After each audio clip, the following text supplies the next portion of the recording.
안녕하세요, 여러분. 저는 40대 후반이 된 여자입니다. 사실 저는 아주 어린 시절이 기억이 나지 않아요. 그러니까 제가 어느 부모의 뱃속에서 태어났는지, 어떻게 시설로 들어가게 된 건지 하는 기억 말입니다. 지금은 40대 후반에 접어들어 기억력이 많이 퇴화되어 기억이 더욱 안 날 수도 있지만, 어린 시절에도 저의 친부모에 대한 기억은 전혀 없었던 것 같습니다. 저는 고아원에서 자랐고 사람이 무섭고 두려운, 또 사람에게서 벗어나고 싶은 사람입니다. 제가 왜 이렇게 사람을 혐오하게 되었는지는 제 이야기가 끝이 나면 모두들 아시게 될 것이라 생각합니다. 저는 어릴 때 포대기에 쌓여 고아원 문 앞에 버려졌다고 했습니다. 제 기억은 아니고 저를 키워주신 고아원 원장님의 말씀이 그러했습니다. 출생신고조차 되어 있지 않은 핏덩이였다고 하셨습니다. 이름도 없고 생년월일만 짤막하게 적힌 종이와 함께 추운 날 버려진 저는 고아원 원장님께서 직접 출생신고를 해주신 몇 안 되는 아이 중 하나였습니다. 참 매정한 부모 아닙니까? 젖먹이 아이에게 초유는 먹여봤을지 도대체 어떤 사정이 있었기에 저를 그렇게 버리고 떠난 것인지 이해를 할 수 없었습니다. 고아원에서 자라는 동안 저는 사랑을 듬뿍 차지하는 아이도 아니었습니다. 항상 눈치를 보기 바빴고 주눅 들어 있었습니다. 우는 것밖에 할 수 없는 그 어린 아기 때도 이상하게 잘 울지 않았다고 고아원 원장님께서 말씀해 주셨습니다. 제가 성인이 된 이후에 부모의 흔적을 찾아보고 싶어서 고아원을 다시 방문했을 때에 해주신 이야기였습니다. 저는 부모의 흔적을 전혀 찾을 수 없었고 지금까지도 제 친부모가 누구인지, 어디서 뭘 하며 살고 있는지도 알 수가 없었습니다. 평생을 고아원에서 살 줄 알았던 저에게 기회가 찾아오게 된 것은 제가 4살 생일을 치르고 며칠 뒤였습니다. 그날따라 유난히 제가 원하는 비싼 케이크에 꽃가루까지 선물을 받았던 터라 매일이 오늘만 같았으면 좋겠다 하는 생각을 한 날이었습니다. 원장 선생님께서는 돌봐야 하는 아이들이 많았기에 비싸고 맛있는 케이크보다는 늘 싸고 큰 케이크를 사주셨거든요. 그날은 이상하게 제가 늘 먹고 싶어 했던 초콜릿이 가득 올라간 케이크를 사주셨고, 다른 애들에 비해 가장 큰 조각을 저에게 주셨던 날이었습니다. 생일이었으니까 이제 잘 해주시려나 보다 하고 생각했던 것도 잠시, 저는 며칠 뒤 미국으로 입양을 가게 되었습니다. 먼 나라로 떠나야 하는 4살 배기 아이에게는 새 가족을 만난다는 설렘보다 두려움이 훨씬 컸습니다. 저의 양부모님은 미국에서 터전을 잡고 살고 계시는 재미교포 2세였는데 아이가 생기지 않아 결국 입양을 결정하셨던 것이었습니다. 그래도 한민족 핏줄을 입양하고 싶다는 바람에 한국까지 와서 입양 절차를 밟고 저를 데려가셨던 것이었습니다. 저는 미국에서 천천히 적응을 하며 양부모님을 정말 제 부모처럼 생각하고 의지하면서 하루하루를 버텨나갔습니다. 하지만 항상 행복은 저를 비껴나가는 듯 했습니다. 양부모님이 저를 입양한 지 12년 만에 임신을 하시게 된 것이었습니다. 절대로 아이가 생길 일 없다고 장담을 했던 두 부부에게 친핏줄이 생기니 얼마나 끔찍하게 아끼셨을까요? 제 나이 16살에 생긴 동생은 너무나도 작고 예뻤고 저는 진심으로 제 친동생처럼 생각했기에 한 번이라도 더 보고 싶어 안달이 난 상태였습니다. 하지만 저희 양부모님은 저를 믿지 못하셨고 제가 아이를 해칠까봐 늘 두려워하셨습니다. 너는 내 자식이나 다름없다. 우리가 핏줄로 이어지진 않았지만 너는 평생 내 자식이다 하셨던 양부모님은 한순간에 돌변하셨습니다. 아이가 생긴 그날부터 저는 그저 검은 머리 짐승일 뿐 그 이상도 이하도 아니었죠. 저에게 그런 소리까지 하셨습니다. 우리가 널 거둔 건 우리의 장례를 치러줄 사람이 필요했던 것뿐이라고요. 어떻게 피가 섞이지 않았는데 우리가 한 가족일 수 있냐고 저를 핍박하고 내치셨습니다. 동생이 태어난 뒤 저는 양부모에게 다시 예쁨을 받았으면 좋겠다는 마음에 지극정성으로 제 동생을 돌봤습니다. 하지만 저에게 돌아온 말은 비수뿐이었습니다. 우리 애를 해치려고 다가간 건 아니냐면서 저를 밀어내셨거든요. 저는 이 모든 나날이 꿈같이 느껴졌고 한순간에 돌변해버린 부모님의 마음을 이해할 수가 없어 매일매일 너무나도 아팠습니다. 결국 제가 18살이 되던 해에 양부모는 저에게 아주 조금의 돈이 들어있는 통장을 던지면서 이야기를 하셨습니다. 도무지 불안해서 같이 살 수가 없을 것 같다면서 저에게 이제 한국으로 돌아가라고 파양을 결정하겠다는 이야기를 하셨습니다. 저는 그날 양부모의 다리에 매달려 얼마나 울었는지 모르겠습니다. 성인도 아니고 18살 된 저에게 집을 나가라고 하셨으니까요.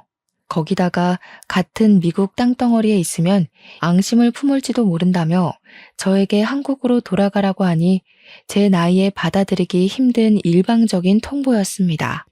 제가 한국말을 못하는 건 아니었지만 영어만큼 편하지도 않았고 14년이라는 시간 동안 한 번도 가본 적 없는 땅덩어리로 돌아가라고 하니 현실을 받아들이기 힘들었습니다. 저는 죽어도 가지 않겠다고 했지만 미성년자에게 무슨 힘이 있겠습니까? 제가 살던 동네에 이상한 헛소문이 퍼지기 시작했습니다. 제가 고작 2살 된 아기에게 해를 가하고 있다는 소문이었습니다. 그 소문은 돌고 돌아 학교에도 다 퍼지게 되었고 저는 얼굴을 들고 다닐 수가 없었습니다. 미국에서 아동에게 해를 가하는 일은 정말 큰일이었기에 저는 경찰 조사까지 받았습니다. 정말 입양한 아이가 질투가 나서 아이에게 해를 가한 줄 알고 신고를 한 이웃 덕분에 말입니다. 저는 그런 시선과 핍박, 압박을 견디지 못하는 지경까지 이르렀고 양부모의 바람대로 그 소액이 든 통장을 들고 한국이라는 땅덩어리를 밟았습니다. 미성년자의 힘으로 아무것도 할 수 없었던 저는 물어물어 고시원이라는 곳에 자리를 잡게 되었습니다. 저의 처지를 불쌍하게 여겨주신 고시원 주인 부부가 고시원 청소 일을 하면 방을 공짜로 내어주겠다고 하셔서 그 일을 하면서 더부살이를 했습니다.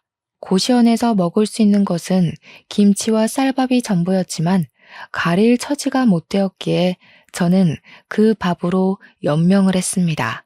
고등학교를 가라는 고시원 주인 부부의 조언 덕에 혼자서 학교까지 찾아가 입학을 하겠다고 했고 저는 학교를 다니면서 틈틈이 아르바이트를 했습니다. 아무리 공짜 밥을 먹고 공짜로 잠을 잔다고 해도 저에게 기본적으로 들어가야 할 돈이 필요했기 때문이었습니다. 정말 안 해본 일을 꼽는 게 더 편할 정도로 모든 잡일이란 잡일은 다 해봤습니다. 악착같이 하루에 4시간을 자면서 버티고 일하고 공부하고 한 덕에 그럭저럭한 대학까지 붙긴 했는데 대학 등록금이 한 푼도 없었습니다. 내놓으라 하는 대학은 아니었지만 그래도 완전 똥통 학교는 아니었기에 대학을 다니며 공부를 하고 싶다는 열망은 있었습니다. 하지만 제 현실은 너무나도 시궁창이었고 하루아침에 모든 타격감이 저를 때리는 듯한 기분이 들어 자괴감이 들었습니다. 저는 결국 대학 등록금을 마련하지 못했고 학교 정문 근처 벤치에 앉아 엉엉 울고 말았습니다. 그러다가 한 인연을 만나게 되었는데 그 사람이 바로 제 남편입니다. 제가 엉엉 울고 있으니 고등학생 같은데 여기서 왜 울고 있냐고 먼저 말을 걸어왔고 저는 낯선 사람임에도 불구하고 제 속내를 전부 털어놓았습니다. 대학에 합격은 했고 다니고 싶고 하지만 등록금이 없어서 다닐 수가 없다고 말입니다. 제 사정을 딱하게 여긴 건지 남편은 어디론가 전화를 걸어서 장학금에 대해 이것저것 물어보더니 저에게 환하게 웃으면서 방법이 있는 것 같다고 했습니다.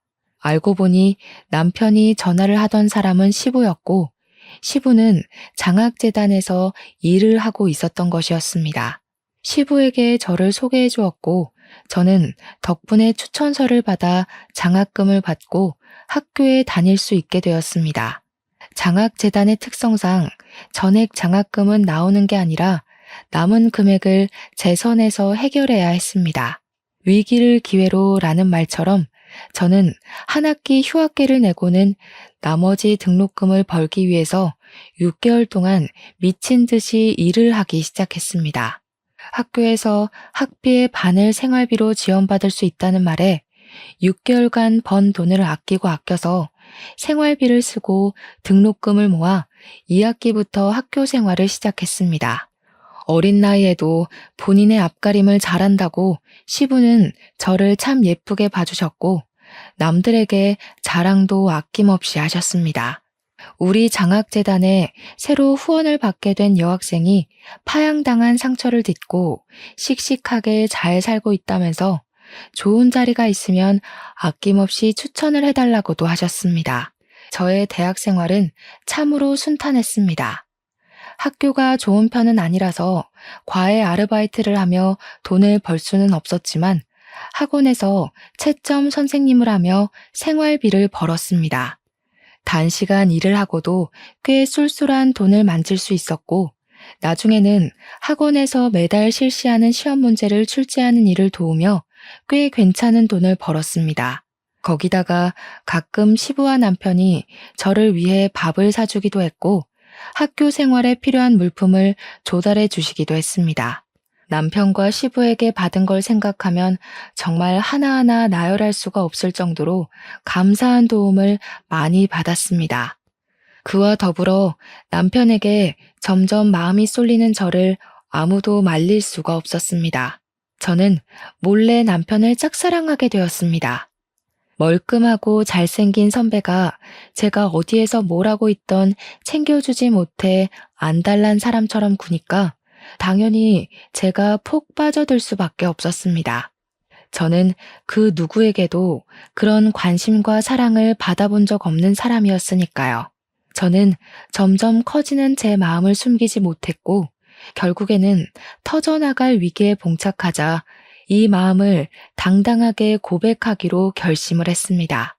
저는 발렌타인데이 날 초콜릿을 주면서 고백을 하겠다고 마음을 먹고 서툰 솜씨로 재료를 사다가 제 사랑을 담은 수제 초콜릿을 완성했습니다. 남편에게 줄 것이 있다고 만나자고 했는데 아뿔싸. 이미 초콜릿을 많이 받았는지 한알음 들고 나타났더라고요. 다들 고급스럽게 포장이 되어 있었는데 그 사이에 서툰 솜씨로 만든 제 초콜릿이 낀다고 생각하니 너무 부끄러웠습니다. 저는 결국 초콜릿을 주지 못하고 뒤로 숨기고 말았는데 제 표정을 보고 알아차린 것인지 저에게 남편이 웃으면서 이야기를 하더라고요. 자기한테는 왜 초콜릿 안 주냐고요.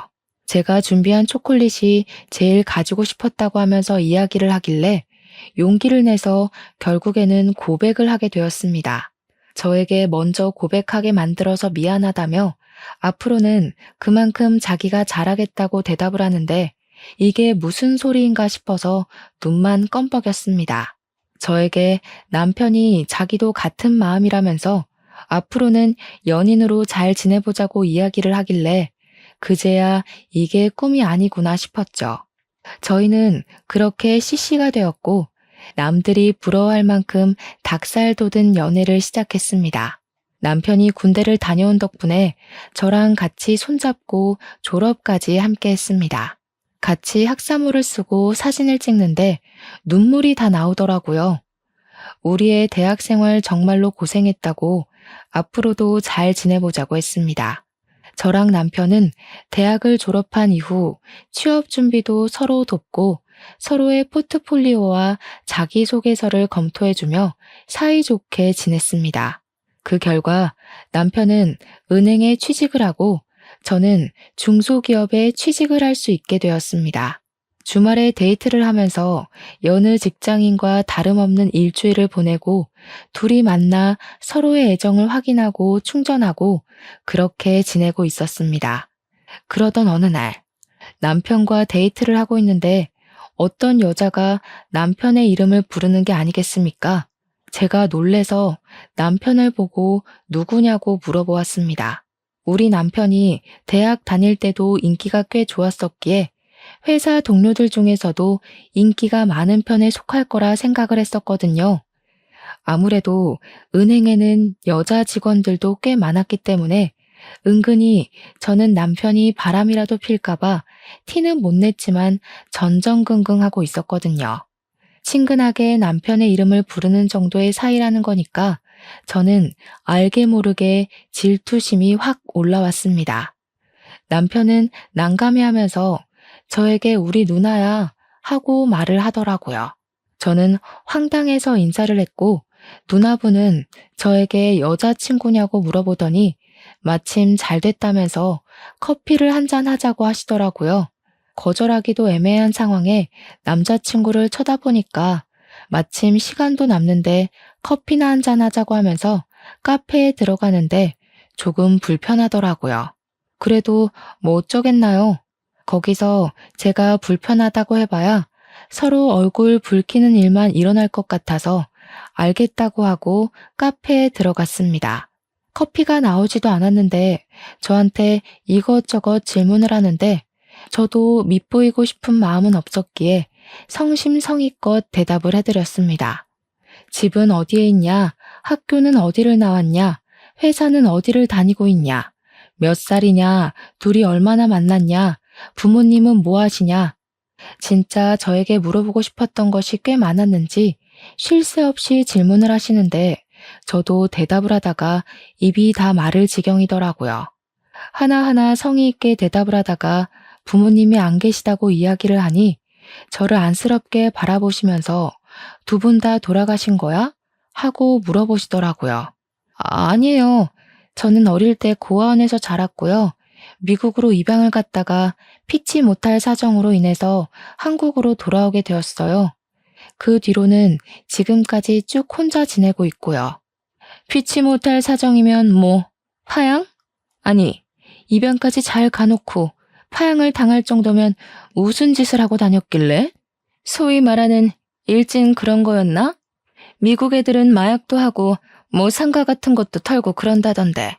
그런 짓 해서 파양당한 거야 설마? 저에게는 파양이라는 단어 자체도 조금 상처인 부분이었거든요. 그런데 아무렇지 않게 들쑤시는 저런 말이 너무나도 견디기 힘들었습니다.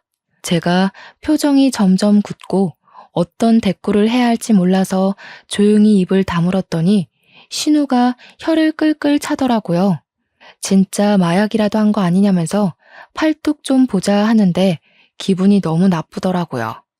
남편을 쳐다보니 남편도 이건 아니다 싶었는지 지 누나를 막 말리더라고요. 그게 무슨 소리냐고 허튼 소리 하지 말라고요. 그 자리에서 제가 무슨 말을 더 할 수 있겠습니까? 조용히 커피만 마셨죠. 그러니 신우가 저에게 기분 나빴냐고 물어보시면서 또 자기 할 말만 하대요. 기분 나쁘게 듣지 말고 그냥 인성에 문제 있으면 우리 동생이랑 만나는 거 내가 못 만나게 해야 될 것 같아서 물어본 것뿐이야. 누나, 그만 좀 해. 애 표정 굳은 거 안 보여? 왜 그래 진짜? 왜? 내가 못할 말한 것도 아니고. 나도 사실은 입양하거든? 우리 동생이 태어나기 전에 입양을 오게 됐어. 이 집도 자기 친핏줄. 그것도 아들이 생겼는데도 나를 얼마나 예뻐했는지 몰라. 그러니 파양도 안 시키고 지금까지 같이 살고 있는 거 아니겠어? 파양이라는 게 절차도 복잡하고 쉽지 않잖아. 그러니까 당연히 내가 오해하고 문제가 있었을 거라 생각할 수밖에 없지 않겠어? 그것도 같은 대한민국 땅덩어리도 아니고 미국에서 파양을 당했다는데 궁금할 수도 있지. 되게 예민하게 구네. 저는 기분이 너무 나빠서 꼭 울음이 터질 것만 같았고 그 자리에서 아무렇지 않은 척하는 게 버거웠습니다. 결국 고개를 푹 숙이고 최대한 흘려드리려고 하고 있으니 남편이 벌떡 일어나서 제 손을 잡더라고요. 영화 볼 시간이 다 됐다면서 예매하지도 않은 영화를 보러 가자고 저를 끌고 나오는데 신우가 입을 삐죽 내밀더라고요. 이렇게 우연하게 만난 것도 인연인데 같이 밥이라도 먹어야 하는 거 아니냐면서 영화 예매를 취소하라고요. 남편이 뭘 그렇게 누나 마음대로 하려고 하냐고 우리도 일정이 있으니까 오늘은 이만 헤어지자고 하는데 기분이 참 그랬습니다. 남편이 오늘은 이라고 말한 게 꼭 다음에 다시 만나자고 약속을 잡는 것 같아서 말입니다. 남편은 저에게 헌신적인 사람이고 다정한 사람이지만 남편의 가족들은 저를 밀어내려고 할 것 같아서 환영하지 못한 마음에 기분이 우울해졌습니다. 하지만 그것은 아주 빙산의 일각이었습니다. 그 뒤로 남편이 주말에 저를 만나면 고민이 가득한 얼굴로 앉아있기도 했고 가끔은 휴대폰을 보면서 작게 욕도 하고 짜증도 내고 하는 겁니다. 한 번은 데이트 중간에 신우에게서 전화가 걸려왔고 남편이 처음에 짜증을 막 내더니 나중에는 화를 내면서 누나 그만 좀 하라고 하고 전화를 끊더라고요. 저는 직감적으로 나랑 헤어지라고 한 게 틀림없구나 하는 생각을 하게 되었고 너무나도 사랑하는 남편을 보내주어야 하는 건가 싶어서 마음을 졸였습니다. 그때는 결혼의 결자도 이야기가 나오지 않았을 때라 저는 더욱더 불안한 마음을 가지게 되었습니다. 남편이 계속 휴대폰만 보면 성질을 내길래 한 번은 몰래 훔쳐보았는데 글쎄 신우가 남편에게 제가 너무나도 마음에 안 든다고 수시로 연락을 해왔더라고요. 가난한 것도 그렇고 내세울 것 없는 것도 그렇고 중소기업에 다니고 있다는 것도 너무나도 흠이라고 했습니다. 물론 대부분의 내용은 파양당한 이유를 알아봐라.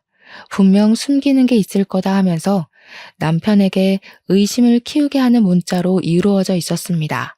저는 인간으로서의 마지막 자존심을 박탈당하는 기분을 느꼈습니다.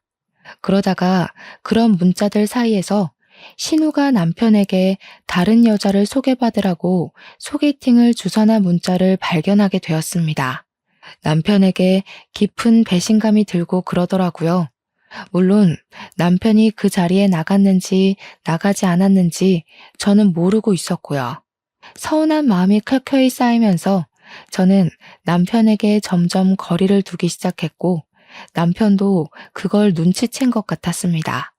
하루는 시부가 저에게 밥을 사주겠다고 하셔서 자리에 나갔는데 제 표정이 영 좋지 않으니 무슨 일이 있냐고 물어보시더라고요. 말을 할까 말까 고민을 하다가 이대로 당하고 있을 수는 없겠다는 생각에 시부에게 모든 걸 털어놓았습니다. 사실은 신우를 우연치 않게 만났는데 로 시작된 이야기는 제 파양을 들쑤신 것부터 소개팅을 주선한 이야기까지 빠짐없이 전달되었습니다.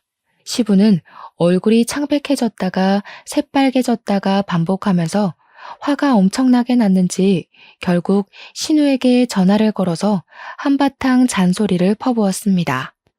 애한테 어떻게 그런 상처를 줄 수가 있냐면서 그러고도 네가 사람이냐고 왜 사람 속을 자꾸 뒤집어 놓는 거냐고 소리를 막 지르셨습니다.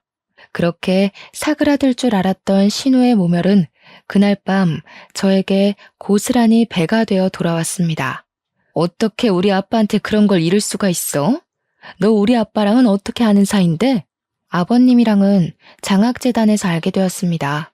아버님께서 추천서를 써주신 덕분에 제가 장학금을 받을 수 있었거든요. 참나, 결국은 우리 아빠 덕분에 학교 다녔다는 거 아니야. 이 비렁뱅이야. 내가 내 동생 짝지 않아 못 골라주니?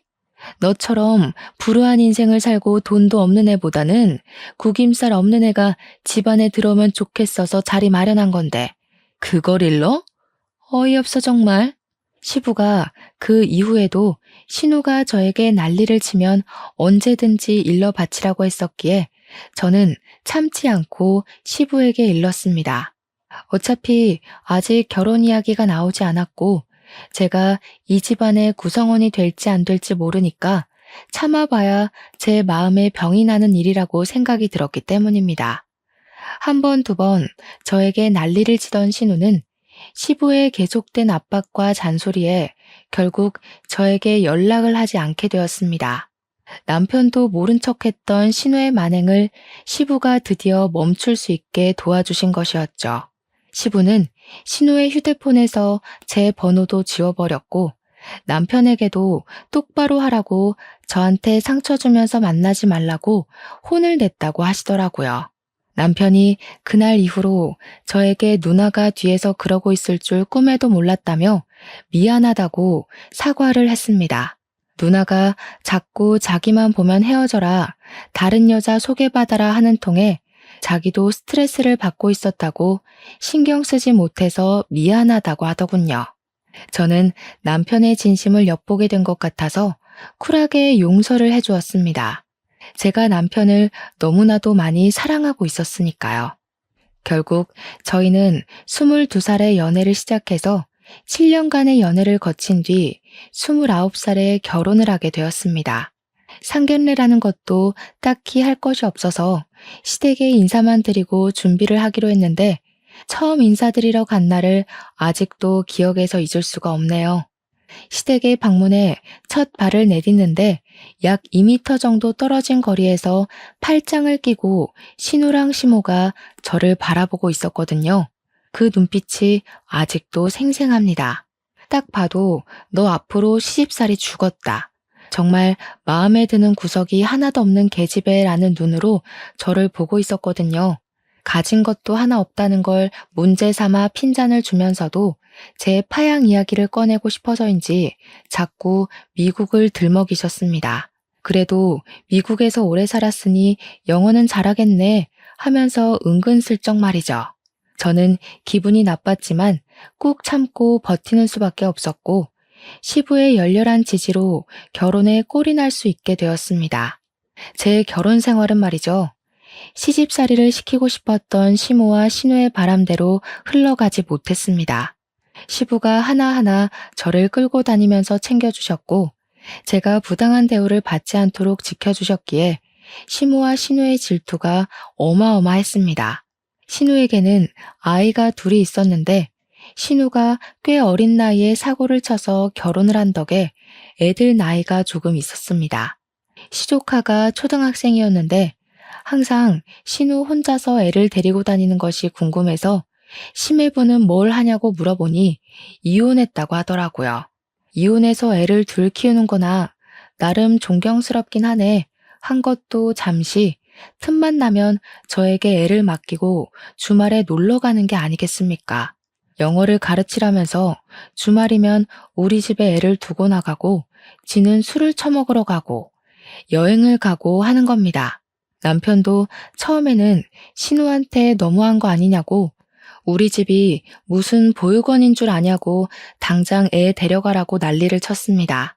하지만 이게 계속 반복이 되고 신우는 뻔뻔하게 나오고 나중에는 싸우기도 지친 건지 저한테 그냥 조카들 좀 보라고 하더라고요. 은행에서 승진 문제를 두고 골치가 아픈데 집에서까지 스트레스 받고 싶지 않다고 저한테 제가 굽히면 편할 일이라고 하더라고요. 연애 때랑은 너무나도 달라진 모습에 저는 숨이 턱턱 막히는 것 같은 기분이 들었습니다.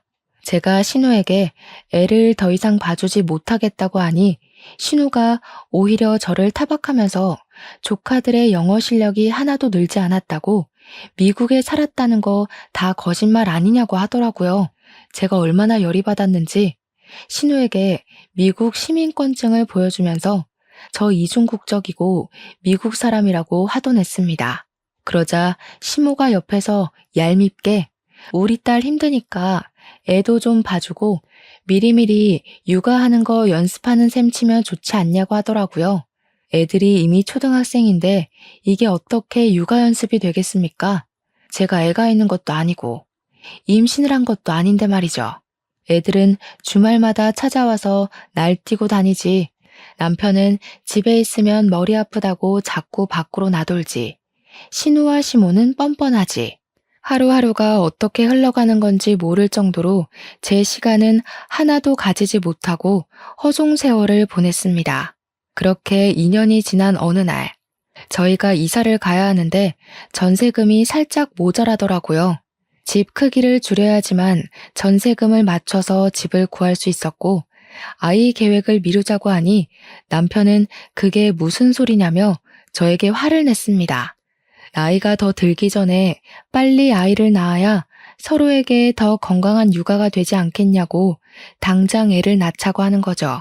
집을 줄이는 게 뭐가 문제라고 아이를 미루자고 하는 거냐고 좁은 집이어도 육아는 충분히 가능하다고 우기는 남편. 작은 집에서 애를 어떻게 키울 것이냐? 우리도 기반을 잡고 계획적으로 육아를 하자는 소리하고 우기는 저. 남편과 저의 사이는 점점 더 나빠지기만 했습니다. 이 이야기를 전해들은 시모는 저에게 대를 끊으려고 하는 거냐고 당장 애부터 가지고 요즘은 원룸에서도 애를 다 키우고도 남는다고 하는 겁니다. 상식적으로 원룸에서 어떻게 애를 키웁니까? 제가 기가 막혀서 아무것도 못하고 있는데 시부가 저에게 연락을 하셨더라고요. 제가 집 때문에 고민을 한다는 걸 전해 들으셨는지 한참을 이것저것 물어보시다가 저에게 집을 짓자고 하시는 게 아니겠습니까? 갑자기 집을 짓자고 하셔서 이게 무슨 소리인가 하니 시부가 예전에 사둔 변두리 땅이 있는데 요즘 거기가 개발되어서 학교도 들어오고 편의시설도 다 생겼다고 하더라고요. 서울이랑 멀지 않은 경기권이고 버스랑 지하철도 다 있으니까 출퇴근하는 데에도 아무 문제가 없을 거라며 이야기를 하셨습니다. 그 터가 주택 부지로도 충분히 쓸 수 있는 공간이니까 한 3층짜리 집을 지어서 저희 가족과 시부모님이 분리형으로 세대를 꾸려서 지내는 게 어떠냐고 하시더라고요. 예를 들면 1층은 아이가 생길 저희가 쓰고 2층은 시부모님이 쓰고 그런 식으로 나누자고 하시더라고요. 아이가 생기면 본인들이 아이를 봐주기도 쉽고 이제 시부도 은퇴를 하실 거라면서 시간이 많이 생기니 좋을 것 같다고 하시는 겁니다. 같이 집 지어 살면 단점도 있겠지만 장점도 충분히 있을 거라며 저에게 차근차근 해주시는데 남편은 냅다 좋다고 하더라고요. 하지만 저는 시부의 말이 달콤하기도 전에 독 같기도 했습니다. 시모의 시집살이가 걱정이 되었기 때문이었습니다. 제 고민을 눈치채신 시부가 걱정하지 말라고 시모의 시집살이는 든든하게 자기가 막아주겠다고 호언장담을 하셨습니다. 제가 지금 당장 가릴 처지가 아니었기 때문에 저는 결국 고개를 끄덕였고 그렇게 집을 짓기 시작했습니다. 일단 시부모님의 노후자금으로 쓸 돈을 전부 쏟아부어 건물을 올리고 저희 전세금을 나중에 드리기로 결정했습니다. 집은 8개월 만에 지어졌고 저와 남편은 그동안 단기 전세를 살다가 이사를 했는데 상상도 못할 일이 벌어졌습니다. 바로 3층짜리 집 중 2층은 전세를 주기로 했었는데 2층에 신우가 쏙하니 이사를 들어와 알박기를 시전한 것이었습니다. 시모는 미리 알고 있었던 건지 별말을 하지 않았지만 저와 시부는 너무나도 어이가 없어서 신우를 멍하니 바라만 보았습니다. 당당하게 신우는 어차피 너네도 애 낳으면 뛰어다닐 게 뻔하니까 1층에 살아야 하지 않겠냐고 배려를 한 거라며 발망치를 든 신우는 2층에 자리를 잡았습니다. 층간소음이 어찌나 심한지 집을 꼼꼼하게 지었지만 뛰어다니는 초등학생 조카들의 소음은 그 벽을 뚫고 전해지더라고요. 시부모는 3층, 신우네는 2층, 저희는 1층에 자리를 잡고 어영부영 한가족 살림을 하기 시작했습니다. 저는 집을 이사하고 나서 계획했던 대로 임신을 하게 되었고 특히나 시부가 좋아하셔서 무척이나 마음이 좋았습니다. 같이 살다 보니 저희는 전세금 모았던 걸 전부 시부모님한테 드렸으니까 신우는 얼마를 내고 들어온 건지 궁금해지더라고요. 은근슬쩍 신우한테 얼마 내고 들어왔냐고 물어봤더니 자기는 집 짓는데 한 푼도 내지 않았다고 당당하게 이야기를 하더라고요. 저한테 우리 엄마 아빠 집인데 뭐 어떠냐고 하길래 저희는 집은 있다고 이야기를 하니 지금 돈 가지고 유세 떠냐고 어이없다고 하더라고요. 당연히 어이가 없죠. 시부모님이 나중에 돌아가시고 나면 이 집을 어떻게 처분할 건지도 생각을 해봐야 했으니까요. 가끔 시부모 집에서 밥을 먹을 때마다 그걸 가지고 신우가 꼬투리를 잡더라고요. 너네는 이 집 지을 때 돈 냈다고 지분 있다고 올케가 그러더라. 우리 엄마 아빠 죽으면 나 쫓겨나겠네. 서러워서 어쩌나? 일부러 저를 곤란하게 만들으려고 그런 소리를 하는 것이었습니다. 그럴 때마다 시모는 저한테 왜 속 시끄럽게 돈동거리냐고, 우리가 빨리 죽었으면 좋겠기에 하는 말이냐고 핀잔을 주었습니다.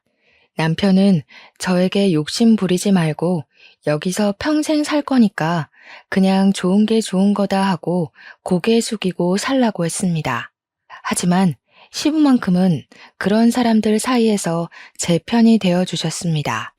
우리 며느리가 맞는 말 했지 뭐. 너는 나중에 우리 죽고 나면 쫓겨나도 할 말 없어. 돈 한 푼도 안 냈잖아. 아니 아빠, 어떻게 딸한테 그런 소리를 할 수가 있어?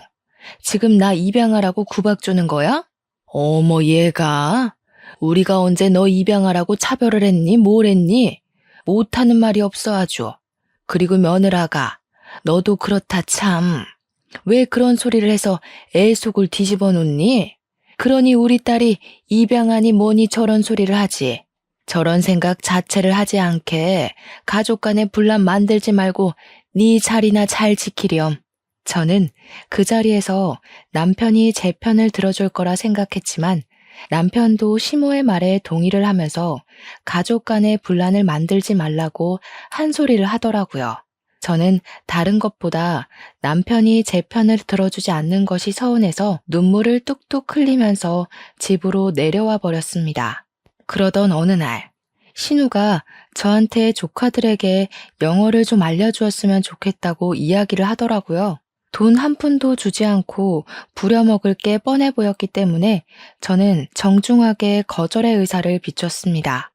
제가 회사 일이 바쁘기도 했고 중소기업 특성상 선주문이 들어오는 시기가 되면 퇴근이 늦어질 정도로 엄청나게 바빴거든요. 제가 맨날 퇴근을 늦게 하던 시기라서 도저히 시간이 나지 않을 것 같다고 남편한테 밥 차려줄 시간조차 없다고 이야기를 했습니다. 물론 조카를 맡고 싶지 않았던 마음이 컸지만 시간이 없는 건 사실이었습니다. 그러자 신우가 하는 말이 저녁 시간에 8시든 9시든 1시간만 애들한테 과외를 해주면 매일 저녁밥을 본인이 차려서 가져다 주겠다고 이야기를 하는 겁니다.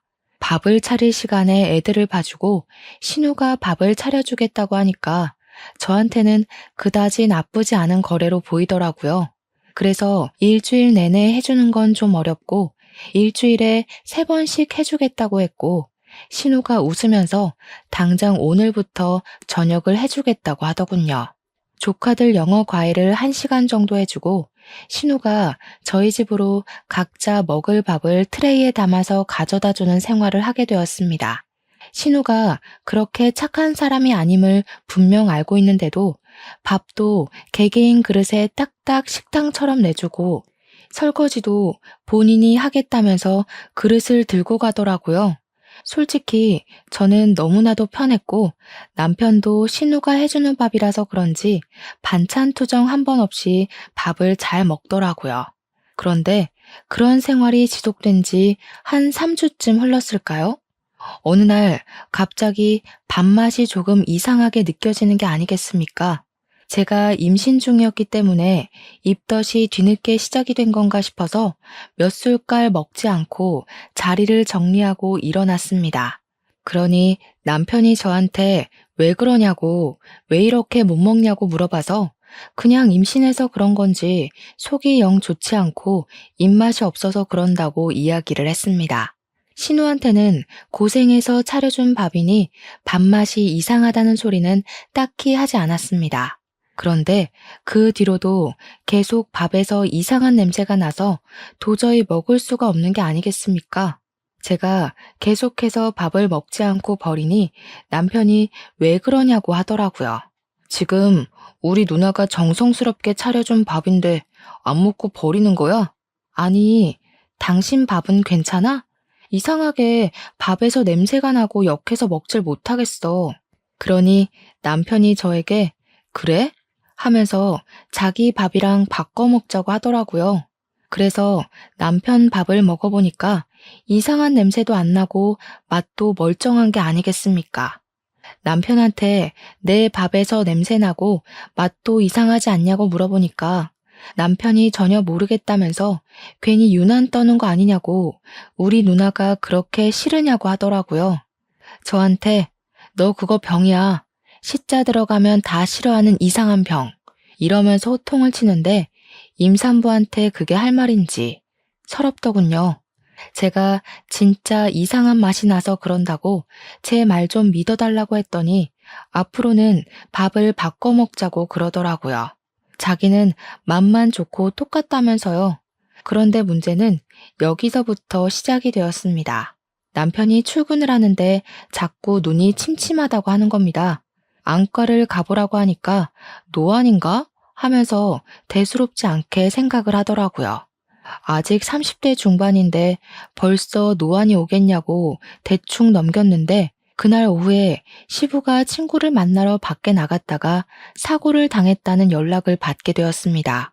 병원에 놀라서 찾아가니 시부가 온몸에 붕대를 감고 있는데 의사 말로는 정말 기적적으로 살아난 거라고 하더라고요.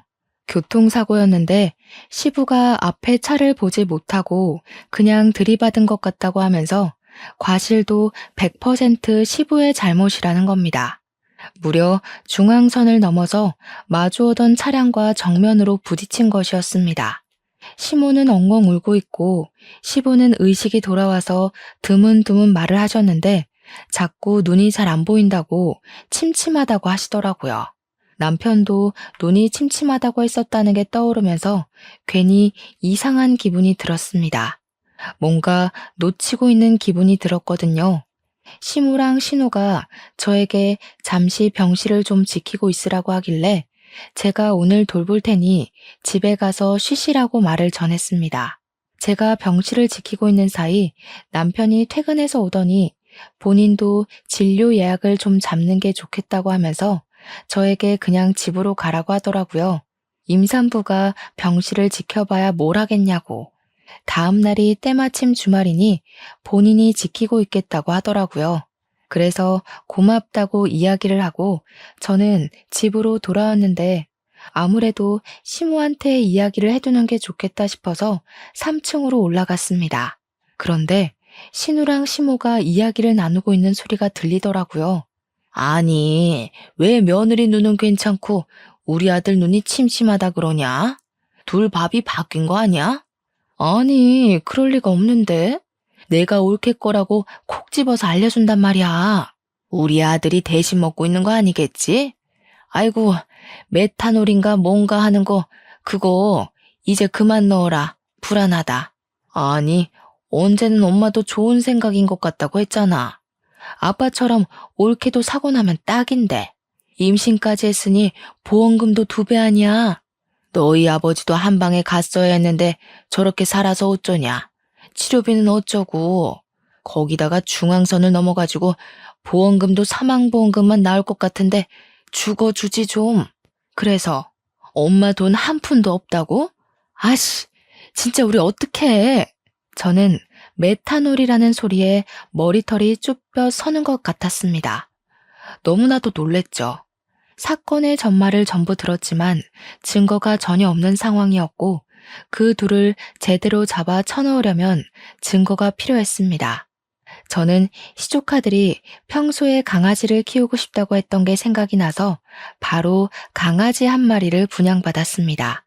시조카들이 아니나 다를까 강아지를 데리고 놀고 싶다고 하길래 된다고 이야기를 하고는 신우에게 말을 했습니다. 신우, 우리 강아지가 어려서 그런데 집에 펫 카메라 좀 두고 가도 될까요? 혹시 뭐 잘못 먹거나 하면 큰일이라서요. 신우가 별 생각이 없었는지 그렇게 하라고 이야기를 하더라고요. 요즘 펫 카메라는 녹화도 되고 소리도 녹음되며 각도 조절이나 줌 같은 기능도 다 있거든요. 밥을 차리는 동안 저는 조카들 과외를 하면서 몰래 휴대폰으로 펫 카메라를 보고 있었는데 아니나 다를까 신우가 제 밥에다 뭔가를 타더라고요. 확대해서 살펴보니 공업용 메탄올이었습니다. 저는 그 길로 신우가 밥 차려준 걸 잘 먹겠다고 받아든 뒤 바로 그 밥그릇 채로 경찰서에 들고 갔습니다. 우리 신우가 절 죽이려고 했다고 검사를 좀 해달라고 하니 경찰이 처음에는 웬 정신 나간 여자인가 하고 저를 보더라고요. 제가 이게 증거라며 녹화된 팩카메라 영상을 보여주니 그제야 놀라면서 수사를 시작했습니다. 우리 시부도 남편도 이 밥을 먹은 뒤 눈이 침침하다고 했다고 시부는 사고까지 당했다고 전했습니다. 우리 남편이랑 시부가 선천적으로 비염이 심한 타입이라 코가 막혀서 냄새를 느끼지 못해서 그래서 이상한 걸 모르고 밥을 그동안 꾸준히 먹고 있었던 겁니다. 경찰은 그릇째로 들고 온 밥을 국과수에 넘겼고 성분 검사에서 메탄올이 검출되었습니다. 신우와 시모는 결과가 나오자마자 긴급으로 체포가 되었습니다. 알고 보니 둘이 사치벽이 있어서 그동안 대출을 받아 본인들 명품 쇼핑과 치장을 위해 돈을 썼더라고요. 대출 빚은 눈덩이처럼 불어나고 갚아야 하는데 돈이 없자 저를 죽여서 사망보험금을 받으려고 했던 겁니다. 시부까지 죽이려던 이유는 그 집의 명의가 시부 명의로 되어 있어서 집 담보대출을 받을 수 없었기 때문이었고요. 저도 모르는 사이에 제 사망보험이 7개나 가입이 되어 있었다는 걸 보고 기함을 토했습니다. 둘 다 저에게 엉엉 울면서 빌었지만 저는 당연히 선처를 해주지 않겠다고 했습니다.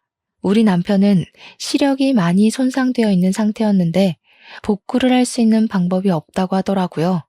신경의 문제라서요. 제가 임신 중이었기에 가중처벌을 받은 시모와 신우는 둘 다 감옥 생활을 하게 되었습니다. 시부는 다행히 뼈가 잘 붙어서 호전이 되었고 저에게 재산 분할을 해줄 테니 이혼을 하라고 하셨습니다. 남편은 그 소리를 듣자마자 자기 눈도 잘 안 보이는데 자기를 버리고 가면 어떻게 하냐고 저와 시부에게 소리를 쳤지만 그게 뭐 제 문제인가요? 소송으로 이혼을 마치고 나니 시부가 저에게 그 집을 팔아서 나온 돈 반을 뚝 떼주시더라고요. 그런 인간들이랑 같이 살고 싶은 마음이 없다면서 시부는 감옥에 있는 시모와 이혼 소송을 통해 이혼을 하셨고요. 남은 돈으로 실버타운에 입소를 하셨다고 하셨습니다. 남편에게도 조금은 떼어주신 것 같은데 그 이후로 어디서 뭐라고 사는지 소식은 전혀 못 듣고 있고요. 저는 시부랑은 가끔 연락을 하고 지내고 있습니다. 벌써 이혼을 한 지도 5년이라는 시간이 흘렀습니다. 그 이후에 저는 무사히 출산도 했고 건강한 아이를 낳아서 오순도순 시부가 주신 재산으로 잘 살고 있습니다. 입양과 파양, 결혼과 이혼. 제게 남은 가족은 제 울타리 안에서 항상 웃음이 가득한 우리 딸밖에 없다고 생각하며 앞으로의 인생을 살아보려고 합니다. 세상의 시궁창을 모두 맛본 뒤 얻은 한떨기 꽃 같은 우리 딸과 저의 남은 인생을 모두 응원해 주시기 바랍니다. 긴 이야기 들어주신 여러분, 정말로 감사합니다.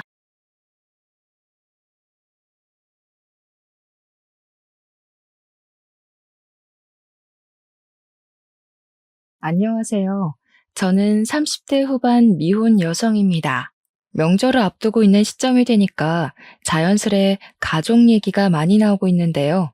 저도 분위기에 휩쓸려 가족 생각을 하다 보니 문득 마음이 씁쓸하여 글쓰게 되었어요. 원래 부모는 조건 없이 자녀한테 사랑을 준다고 하지만 모든 부모가 다 그런 건 아니라는 걸 저는 우리 엄마를 보고 깨달았습니다. 이것만으로도 이미 제 서사는 다 설명이 되지 않았나 싶네요. 지금부터 들려드릴 우리 엄마 얘기에 부디 비슷한 일을 겪는 분들이 없길 바라면서 사연 써내려가 볼게요. 저희 엄마는 단순히 제가 딸이라는 이유만으로 저를 미워했습니다. 아들만 키우고 싶었던 욕심이 과했던 분이시거든요. 저도 처음엔 단순히 성별 때문에 자녀를 그렇게 차별할 수 있다는 걸 믿지 않았어요. 제가 엄마의 심기를 어딘가 불편하게 만들었기 때문에 엄마가 저를 미워하는 거라고 생각했고, 그래서 엄마한테 잘 보이고자 엄청나게 눈치 보고 노력하며 살았습니다. 거의 학창 시절을 다 그렇게 보냈었죠. 엄마가 고작 성별 때문에 저를 미워하는구나 라고 확신하게 되었던 순간은 갑자기 찾아온 게 아니었어요. 저도 모르는 사이 편애가 차곡차곡 쌓이고 있었더라고요. 저는 어릴 적에 필수 교육 아니면 오빠처럼 학원을 다닌다든지 용돈을 받는다든지 엄마의 관심을 받아본 기억이 없습니다. 아무것도 몰랐을 나이에는 오빠가 그저 첫째니까 오빠 위주로 챙겨준다고만 생각했어요. 그런데 친구들한테 가끔 내가 엄마한테 맞았다고 아무렇지 않게 얘기를 하면 친구들이 놀라면서 친엄마가 맞냐고 물었어요. 그건 제가 성인이 되어서도 친구들에게 들었던 말입니다. 저는 친구들을 통해서 원래 엄마란 사람이 어떤 존재, 어떤 이미지인지 느껴봤어요. 아예 모르고 평생 모르다가 죽는다면 엄마가 이렇게까지 밉지는 않았을 것 같네요. 어쨌든 저는 사회적 시선이 트이면서 저희 엄마가 잘못된 사람이라는 걸 확신하게 되었죠. 그나마 엄마긴 한가 보네 싶었던 순간은 대학 첫 등록금을 내줬을 때였습니다. 물론 그 이후엔 제가 벌어서 등록금 메꿔야 했지만 엄마가 유일하게 저를 위해서 의무적으로 하지 않아도 될 부분을 지원해 준 거였어요. 저한테는 그 첫 등록금의 의미가 컸었는데 사실 오빠한테는 이런 것들이 별것 아닌 일이었어요. 오빠는 대학도 엄마가 다 지원해주고 자취도 시켜줬거든요. 용돈도 따라주고요. 저는 자취는 꿈도 못 꿨습니다.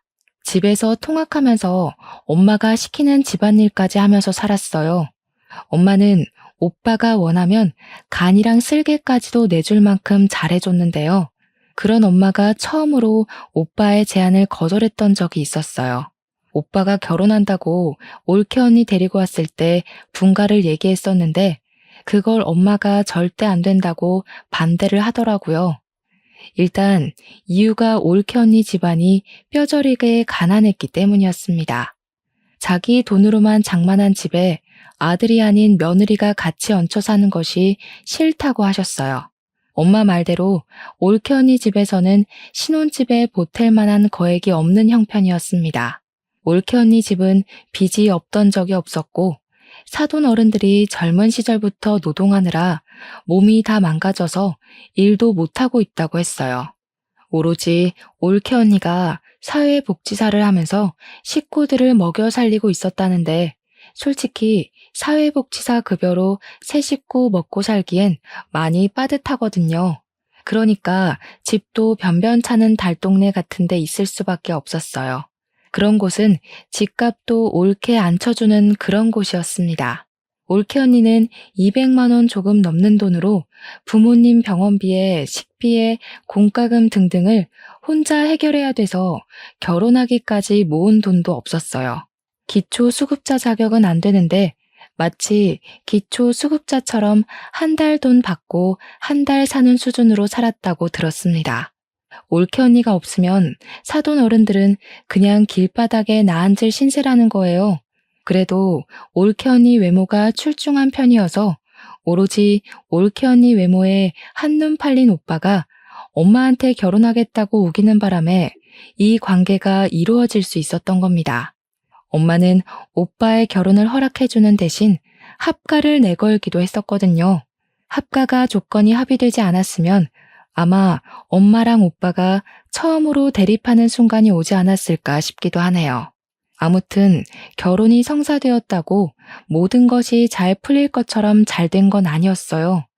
좋아하는 사람이랑 결혼을 하게 된 오빠는 마냥 좋았을지 몰라도 제가 본 올케 언니의 모습은 좀 불안해 보였습니다. 오빠를 좋아해서 결혼을 하는 것 같긴 한데 집안끼리 너무 수준 차이가 많이 나서 상견례부터 기죽어 있는 느낌이었어요. 그건 사돈 어른들의 모습도 마찬가지였어요. 그런 올케 언니 식구들 앞에서 엄마는 올케 언니 집안을 지적하며 상견례 자리에서도 대놓고 무시했습니다. 옷이 그런 것밖에 없으셨어요? 제가 그래도 건물주인데 건물주 사돈이라고 하기엔 영 체면이 안 사시네요. 웬만하면 저 만날 때만이라도 옷 한 벌 사입고 오세요. 그게 건물주 집안에 대한 예의라고요. 그래도 나름 단정하게 입고 온 건데 사부인 눈에는 영 부족했나 보네요. 죄송합니다. 그래도 우리 딸이 참 모난 곳 없이 잘 컸어요. 부모가 못나서 그렇지 좋은 부모 만났으면 장성을 해입니다. 잘 좀 부탁드려요. 뭐 장성할지 안 할지는 지켜봐야 아는 거고요. 결혼식 온전히 제 돈으로 나가는 거 아시죠? 애들 분가까지는 못 시켜줍니다. 그리고 앞으로 우리 며느리 되라인데 전화 연락은 자제해 주세요. 저는 우리 집에 있었던 일 어디서 말 나오는 거 딱 질색이거든요. 엄마는 사돈들이 가난하다는 이유만으로 쉽게 보는 건지 가리지 않고 막 뱉었어요. 누가 들어도 기분 상할 말이었는데 사돈 어른들은 절대 티를 내질 않았습니다. 딸을 위해서 참는 것 같았어요. 그나마 오빠가 작작하라고 말려서 엄마가 더한 수위를 넘기지 않을 수 있었습니다. 참고로 아빠는 자동차 관련 업체를 운영했었는데 일하다가 부득이한 사고를 당해서 돌아가셨어요. 제가 어릴 때 일이라서 잘 기억은 안 나는데 아빠가 워낙 미래에 대한 대비가 철저한 분이라 노후를 대비해 건물 한 채를 관리하고 있었다고 들었습니다. 안타깝게도 아빠가 돌아가시고 나서 그게 엄마 앞으로 상속이 되었는데 엄마는 그렇잖아도 계모 같은 성격을 건물주가 되자 더 군림하며 행동하였어요. 아무튼 저는 원래 용돈도 없었지만 엄마한테 달라고 구걸하느니 진작에 용돈 생각 자체를 포기했었습니다. 성인이 되고부터는 제가 아르바이트를 하면서 스스로 용돈벌이를 해나갔어요. 올케 언니가 제 예상대로 정말 착한 사람이었는데 저희 집에 올케 언니 들어오고 나서 제가 위로를 좀 많이 받았어요. 혼자 엄마한테 속 터지고 있던 마음을 올케 언니와 공유할 수 있어서 힐링이 되었습니다. 올케 언니랑 있는 시간이 좋긴 한데 한편으론 올케 언니가 저한테 자꾸 뭘 주려고 해서 미안할 때가 한두 번이 아니었어요. 아기씨, 이거 내가 사놓고 안 하는 목걸이인데 아가씨 할래요? 아가씨 목이 길고 하얘서 잘 어울릴 것 같아요. 언니, 저번에도 챙겨주시더니 또요? 저야 좋긴 한데 저 진짜 살면서 가족한테 관심 받는 거 처음이에요. 저 챙겨주는 사람 언니밖에 없어요. 처음엔 저도 모르게 착한 올케 언니에게 더 관심 받고 싶어서 괜히 힘든 소리도 많이 하고 고민 상담하면서 위로도 갈구했었어요. 그때마다 올케 언니는 제 마음을 귀신같이 알아채고는 친언니처럼 진심으로 저를 보듬어 주었습니다. 올케 언니 덕분에 원래 가족이란 건 이런 거구나 생각했어요. 그래서 올케 언니에 대해 마음이 많이 열렸고 저도 엄마 몰래 올케 언니를 많이 도와주었습니다. 혼자 집안이라는 서름을 누구보다 제가 잘 알고 있기 때문에 저는 올케 언니에게 그런 감정을 느끼게 해주고 싶지 않았어요. 올케 언니가 엄마한테 이리 치이고 저리 치이는 걸 많이 봤거든요. 엄마는 그냥 여자를 싫어하는 건지 저한테만 괄시를 했던 게 아니라 올케 언니도 그저 여자에 가난까지 더해서 심하게 미워하더라고요. 아유, 너는 가난한 냄새를 아주 달고 다니는구나. 어디 가서 내 며느리란 소리 하지 마라. 급이 안 맞아서야 원. 엄마는 저한테 그랬던 것처럼 올케 언니에게 막말을 서슴지 않되 다행히도 손찌검은 안 했고 이래라 저래라 명령질만 장난이 아니었습니다. 올케 언니가 사소하게 실수하는 것도 전부 트집 잡는 걸로 모자라 올케 언니의 살림 방식을 굉장히 싫어했어요. 야, 너 화장실 식초로 씻었니? 꾸진 년이 꾸진 짓만 하고 있네. 이 집에 비싼 물건들이 얼마나 있는데 냄새 배게 하려고 작정했어? 당장 환기시켜. 이런 식으로 올케 언니가 욕을 먹을 때면 제가 그거 달래준다고 늦은 새벽에 제 방으로 올케 언니를 몰래 불러서 맥주 한잔하며 엄마 뒷담 많이 깠습니다. 저도 저지만 올케 언니도 제가 아니었으면 이 집에서 못 버텼을 거라고 고마워해줬어요. 그렇게 저희 둘은 갈수록 사이가 많이 돈독해졌는데 얼마 안 가 대학을 졸업한 저는 집이랑 좀 먼 곳에 취업이 되어 독립을 하게 되었어요. 그간 제가 아르바이트 하면서 안 쓰고 모은 돈이 있어서 보증금 마련은 충분했습니다. 드디어 엄마한테서 해방될 수 있었다는 생각에 무척 신이 났었지만 한편으로는 혼자 남게 될 올케 언니가 걱정이 되어서 썩 좋지도 않았어요. 하지만 제가 올케 언니를 데려올 수 없는 상황이잖아요. 만약 올케 언니가 정말로 제 친언니였다면 저는 망설임 없이 올케 언니를 데리고 나왔을 겁니다. 어쩔 수 없지만 올케 언니와 헤어져야 했던 저는 연락을 자주 하기로 하고 아쉬운 작별을 했어요. 실제로 올케 언니랑 몇 달 꾸준히 연락을 하면서 가족보다 더 가족처럼 안부를 묻고 살았습니다. 그러던 어느 날 올케 언니한테서 자정이 다 되어 연락 온 건 그날이 처음이었는데요. 언니가 우리 집에서 하룻밤 신세 질 수 있겠냐고 묻더라고요. 너무 놀라서 이 늦은 시간에 오겠다는 거냐고 되물었으나 제가 잘못 들은 건 아니었더라고요. 그런 부탁을 하는 올케 언니 목소리가 많이 안 좋아 보여서 저는 택시로 마중을 나갔습니다.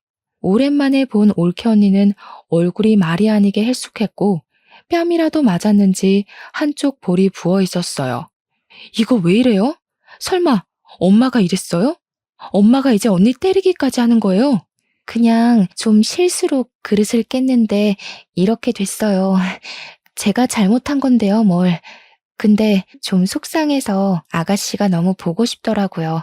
늦은 시간인데도 연락 받아줘서 고마워요. 올케 언니는 거짓말을 잘 못하는 사람입니다.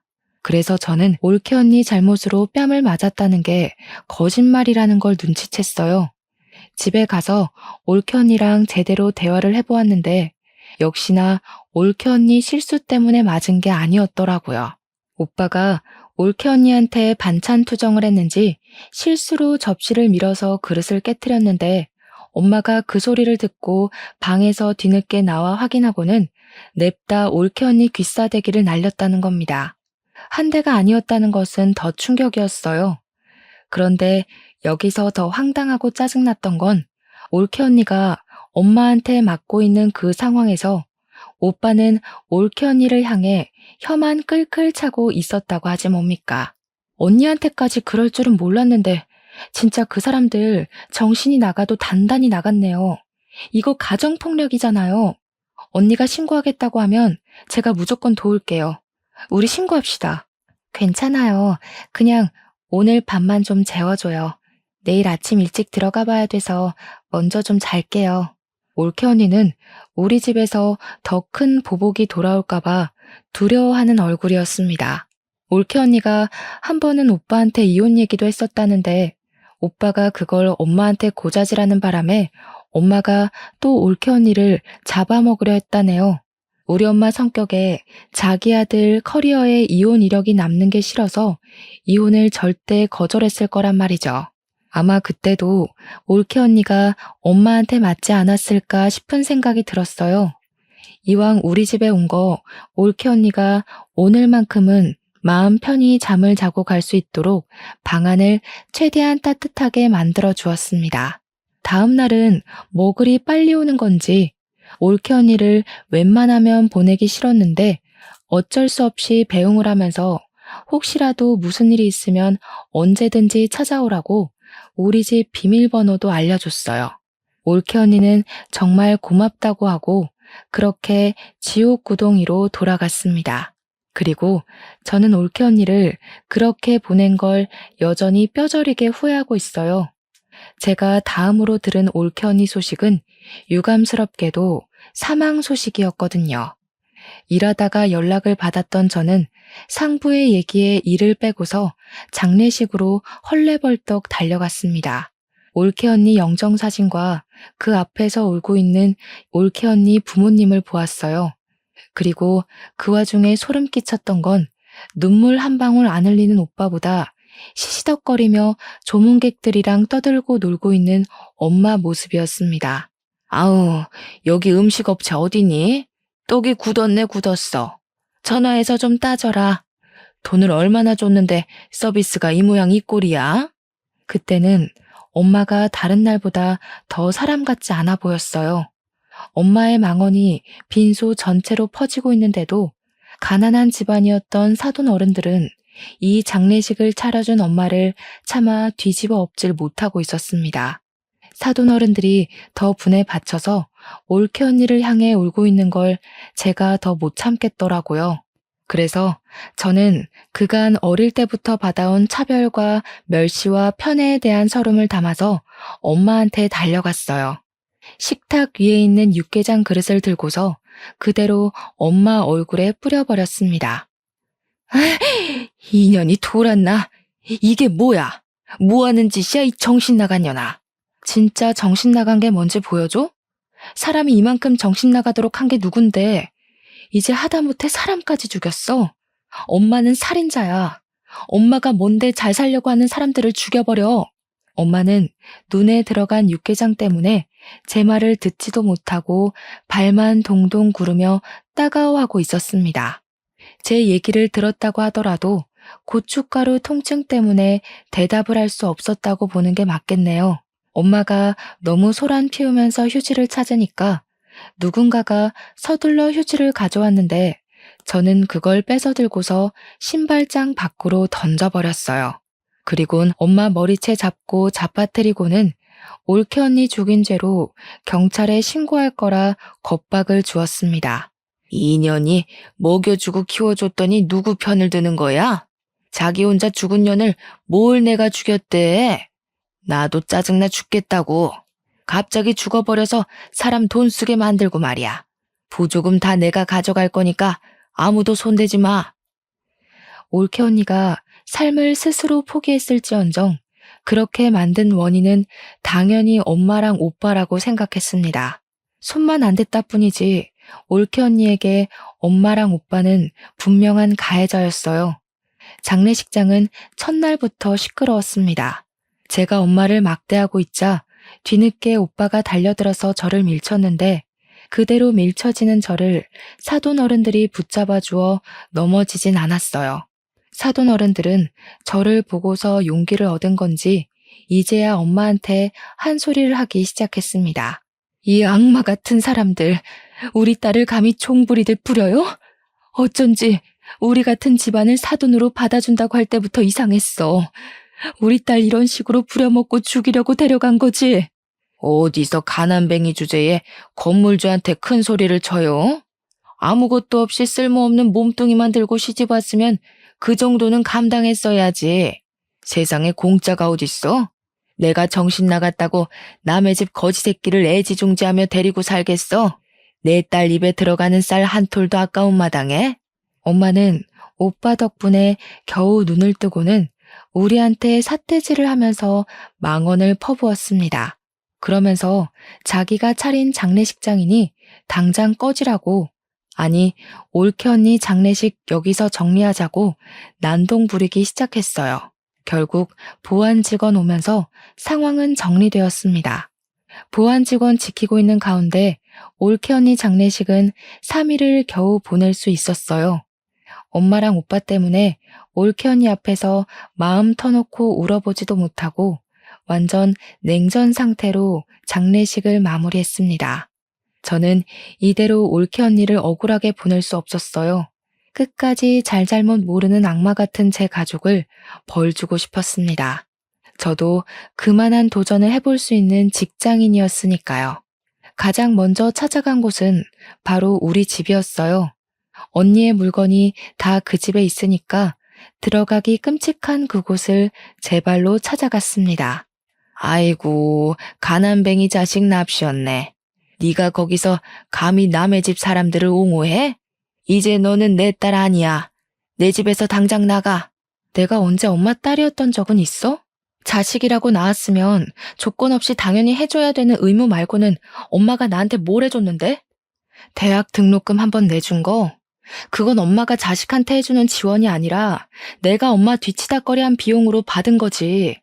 엄마가 나한테 뭘 해줬다고 생각하는 것만큼 나도 엄마한테 똑같이 해주느라 힘들었으니까 그딴 걸로 생색낼 생각 마.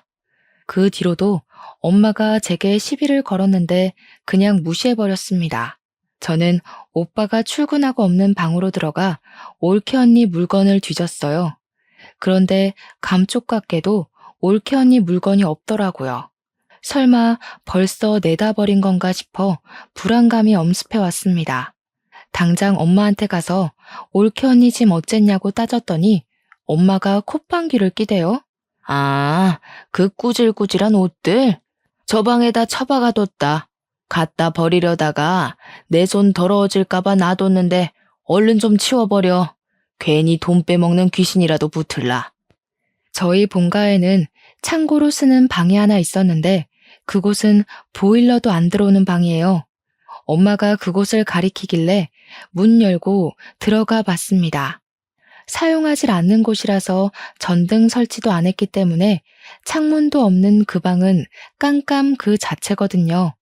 그나마 거실에서 들어오는 불 때문에 문을 열면 안이 보이는 정도였어요. 그렇게 확인한 방 안은 정말 경악할 정도로 말이 안 나왔습니다.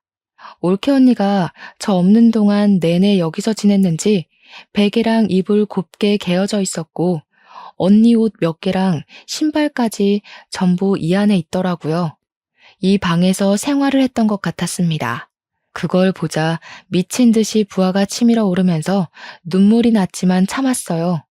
당장의 감정 때문에 엄마랑 오빠를 더 크게 벌할 수 있는 기회를 놓칠 순 없었습니다. 저는 꽤 큰 가방을 들고 왔으나 챙길 것 몇 없는 언니의 물건을 전부 가방에 담고 집을 나왔어요.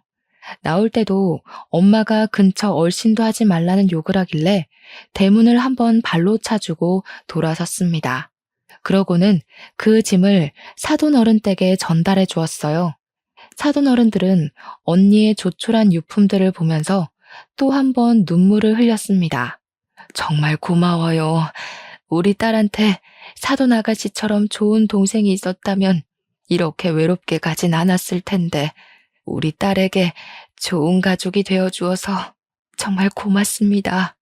안사돈 어른은 난임이라서 올케 언니도 힘들게 얻은 자식이라고 했습니다. 힘들게 얻은 자식을 지켜주지도 못하고 그렇게 황망하게 보냈으니 저는 상황을 이렇게까지 만든 엄마가 더더욱 악마로 느껴졌어요. 저는 꼭 올케 언니의 억울함 풀어주겠다고 근거 없는 약속을 했고 사돈 어른들을 위로해 주었습니다. 원래는 바로 집에 가려고 했는데 사돈 어른들이 보채서 저녁까지 먹고 갔어요. 저를 세심하게 챙겨주는 사돈 어른들 관심을 받으면서 올케 언니 생각이 많이 났습니다. 사돈 어른들과 올케 언니의 마음이 비슷하게 닮아 있는 것 같았거든요. 맛있게 식사를 마친 저는 설거지를 대신 해드리려고 했어요. 그런데 갑자기 방에서 나온 바깥 사돈 어른이 제게 하얀 봉투를 내미는 바람에 다시 자리에 앉게 되었습니다. 장례식 때 도와줘서 고마워요. 아가씨 없었다면 우리 딸 3일장도 못 치렀을 거예요. 이건 고맙다고 주는 사례비예요. 네? 아니에요. 저 이런 거 받으려고 그랬던 거 아니에요. 올케 언니는 저한테도 가족 이상으로 좋아했던 사람이었어요. 저도 화가 나서 그랬던 거지 절대 뭘 바라고 그런 거 아니니까 이러지 마세요. 먼저 떠난 우리 딸이 종종 전화와서는 아가씨 얘기를 했었어요. 친동생 있는 집안 안 부럽다고 그렇게 좋아했었는데 그게 내가 내내 고마워서 그래요. 너무 거절하는 것도 그분들께 예의가 아닌 것 같아서 저는 결국 그 봉투를 받아야만 했습니다. 그리곤 그 돈을 고이 모셔뒀다가 다음에 사돈댁 집들이 선물이나 사가야겠다고 생각하면서 나왔어요. 집으로 돌아가는 동안 택시 안에서 올케 언니 생각이 너무 많이 나서 저도 울음이 터져버렸습니다. 그렇게 택시에서 기력을 다 빼고 집 건물로 들어갔는데 그때 제 눈에 우편함이 들어왔어요. 생각 없이 우편물을 뽑았더니 거기에 올케 언니 이름으로 된 봉투 하나가 있더라고요. 저는 얼른 집에 돌아가서 그 우편물을 뜯어보았습니다. 거기엔 웬 USB 하나랑 언니 휴대폰, 병원 진단서, 그리고 언니 유서로 보이는 편지가 있었어요. 내용에는 제게 고맙다는 내용과 엄마랑 오빠가 언니를 어떻게 괴롭혔는지 폭행 장면, 폭언 녹음도 있었습니다. 그리고 중간에 언니가 가출한 것으로 예상되는 녹취도 담겨 있었어요. 가출을 했으면 쭉 도망칠 것이지 왜 며칠만 나갔다 온 것일까? 그게 좀 궁금했는데 그 내용은 따로 설명이 없었습니다. 어쨌든 집으로 돌아온 올케 언니는 다시 시작된 괴롭힘에 괴로워서 결국 스스로 안 좋은 쪽을 선택한 것 같았어요. 그 사실은 언니가 남긴 이 우편물들로만 봐도 정황이 확실한 부분이었습니다. 그리고 유서에는 좀 충격적인 사실이 적혀 있었는데요. 그 안에는 보육원 주소가 적혀 있었고 그게 올케 언니 아기라는 내용이 담겨 있었어요. 오빠의 자식이 맞지만 올케 언니가 일부러 가족들에게 임신 사실을 알리지 않았다고 합니다. 그 문구를 보자 올케 언니가 어느 날을 기점으로 부쩍 살이 오른 걸 본 적이 있었는데 그게 임신 때문이었나 싶은 직감이 왔어요. 그 당시 제가 올케 언니에게 몸매 변화에 대해서 물은 적도 있었거든요. 요새 살기가 편한가 식욕이 자꾸 오르네요. 아무래도 살 좀 빼야 될 것 같죠?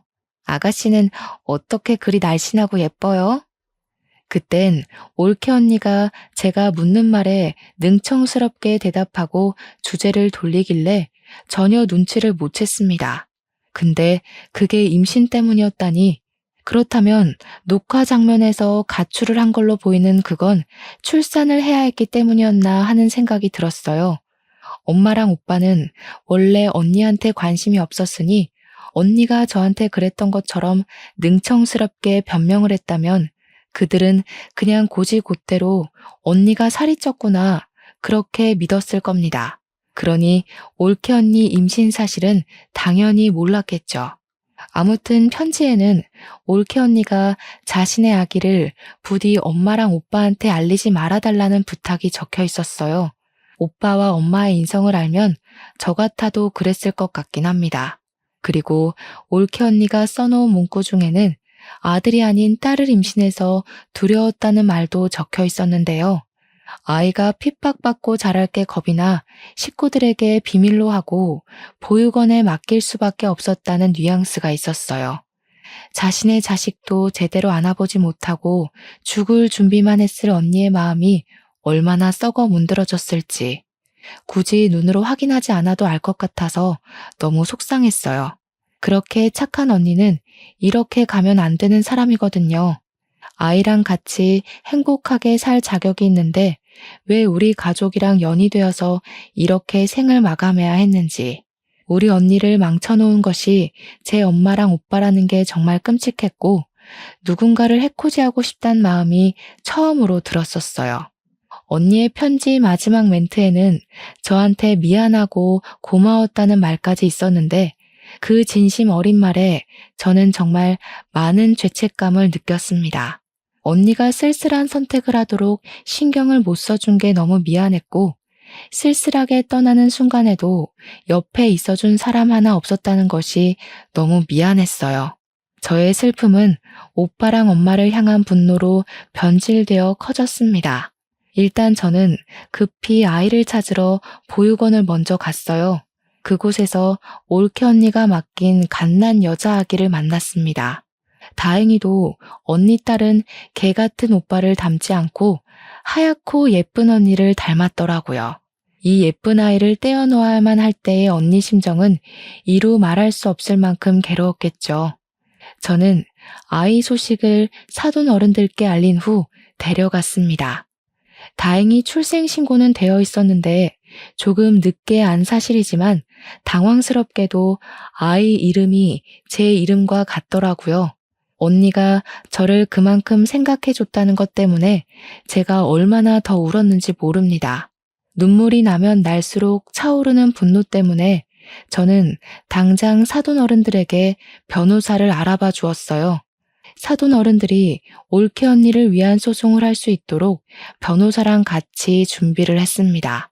올케 언니는 아이가 있다는 사실을 밝히지 말아달라고 했지만 양육비를 뽑아내기 위해선 어쩔 수 없었고 양육비 청구 소송까지도 빠짐없이 받아낼 생각이었어요. 우리 예쁜 조카는 사돈 어른이 엄마 몰래 키워주기로 했습니다. 구청에 가서 사돈들이 지원을 받을 수 있는 혜택도 알아봐 줬어요. 그리고 제게 가장 중요한 소송, 그걸 자랑하려고 직접 소송장을 가지고 본가에 직접 찾아갔습니다. 근데 어처구니 없게도 집 앞에 웬 다른 아가씨가 하나 있더라고요. 엄마랑 문 앞에서 대화를 하는 것 같았는데 저도 모르게 계단 쪽으로 숨어서 그 상황을 엿들었습니다. 혹시 몰라서 몰래 휴대폰 렌즈만 들이밀어 영상도 촬영했죠. 어쩜 이리도 착할까. 우리 아들이랑 너무 잘 어울리는 한 쌍이다. 이제 뭐 필요한 거 있으면 이 시애미한테 얼마든지 말해. 그리고 앞으로는 무겁게 한우 같은 거 사들고 오지 마. 귀한 우리 며느리 손 상할까봐 내 마음이 조마조마하다. 아주 기가 막히지 않습니까? 엄마는 올케 언니 떠난 지 얼마나 됐다고 그새 다른 아가씨를 구해서 오빠 재혼을 준비하고 있었어요. 저는 바로 소송장을 감추고 그 아가씨랑 엄마가 대화를 끝내고 엘리베이터 쪽으로 나올 때까지 숨어서 기다렸습니다. 한 20분 대화가 이어졌을까? 둘이서 사이좋게 인사를 나누고 현관문이 닫혔어요. 아가씨가 엘리베이터 쪽으로 오길래 저도 그제야 제 모습을 드러냈습니다. 제가 먼저 아는 체를 했더니 아가씨가 당황하면서 저더러 누구냐고 묻더라고요. 1001호 집안의 딸이에요. 보아하니 저희 오빠랑 결혼 준비하시는 것 같은데 저희 엄마가 엄청나게 꼬리치고 있는 거 보니까 좀 잘 사시는 분인가 봐요. 네? 어머님이 외동아들 하나 있다고 그랬는데요. 누구신데 뜬금없이 나타나서 그런 말 하세요. 알지도 못하는 사람을 왜 상대해줘야 하는지 모르겠네요. 비켜주세요. 긴 말 안 할게요. 저희 오빠랑 결혼하지 마세요. 만난 지 얼마 안 되셨을 거 아니에요. 저희 올케 언니가 죽은 지 얼마 안 됐으니까. 저희 올케 언니는 돈 없다고 갈굼당해서 죽었거든요. 그쪽은 돈이 있는 것 같은데 이제 엄마가 그쪽 돈 빨아먹으려고 갈굼하겠네요. 제 말이 안 믿기시면 가족관계 증명서 가져오고요. 아가씨는 제 말에 당황해서 일단 답변을 못했습니다. 그러다 결국 제가 손에 들고 있던 소송장을 보여줬더니 어느 정도 우리 집안에 문제가 있다는 걸 느낀 것 같았어요. 이 아가씨는 오빠보다 나이 많은 노처녀더라고요. 제 얘기를 믿고 자신과 우리 집안 돌아가는 상황을 설명해 주었는데요. 이 아가씨 엄마랑 우리 엄마는 동창 사이였고 여자 쪽에서 결혼이 더 급한 건지 만난 지 2개월 만에 결혼 약속을 했다고 하더라고요. 만난 지 2개월이면 올케 언니가 죽기 전이란 말이죠. 오빠가 바람까지 피웠다는 뜻입니다. 어쨌든 죽은 올케 언니가 오빠와 혼인신고를 안 했기 때문에 그 아가씨는 오빠가 결혼을 했었던 유부남이란 사실도 모르고 있었어요. 저는 더더욱 그분에게 이 결혼 절대 하지 말라고 신신당부를 했습니다. 그러자 아가씨가 당황하더니 사실 이번 주 주말에 상견례 날짜가 잡혀 있다고 하더라고요. 엄마는 저를 아예 가족에서 배제하기로 작정했나 봐요. 딸이 있다는 사실도 안 알리고 오빠가 상견례 한다는 사실도 알리지 않은 것 보면 말이죠. 뭐 이런 정황만 봐도 유부남인 게 들킬까봐 그런 게 뻔하네요. 오히려 잘 됐다고 생각했어요. 저는 아가씨에게 그 상견례 장소랑 시간만 알아내서 깽판 치러 찾아가기로 계획을 바꿨습니다. 그렇게 예고 없이 들이닥친 상견례 자리에서 엄마랑 오빠는 제 얼굴을 보자마자 하얗게 질려버렸어요. 아가씨는 이미 자기 가족들에게 제가 깽판 치러 올 걸 알렸는지 엄마랑 오빠만큼은 놀라지 않더라고요. 저는 가져온 소송장을 아가씨 식구들에게 전부 보여주었습니다. 그리곤 당신 딸이 만약 이 결혼을 한다면 죽은 올케 언니 꼴 날 거라고 낱낱이 알려주었어요. 그리곤 오빠가 혼인신고는 안 했을지언정 사실 결혼을 한 유부남이라는 사실도 밝혀주었습니다. 심지어 올케 언니가 시모의 갖은 핍박과 폭언에 더 이상 살고 싶지 않아 스스로 목숨을 끊겠다는 내용의 비디오 영상까지 보여주었죠. 그곳에는 엄마가 올케 언니를 함부로 대하는 장면이 노골적으로 담겨 있었어요. 근데 여기서 돌아가는 상황을 알고 보니 아가씨 집에서 이미 엄마한테 명품백을 몇 개 해줬나 보더라고요. 게다가 엄마가 건물주 신분을 내세우면서 예단비로 1억까지 요구한 상태였고요. 새 사돈 되시는 분은 저렴하기 짝이 없는 엄마의 행실에 결국 화를 참지 못하고 자리에서 일어났습니다.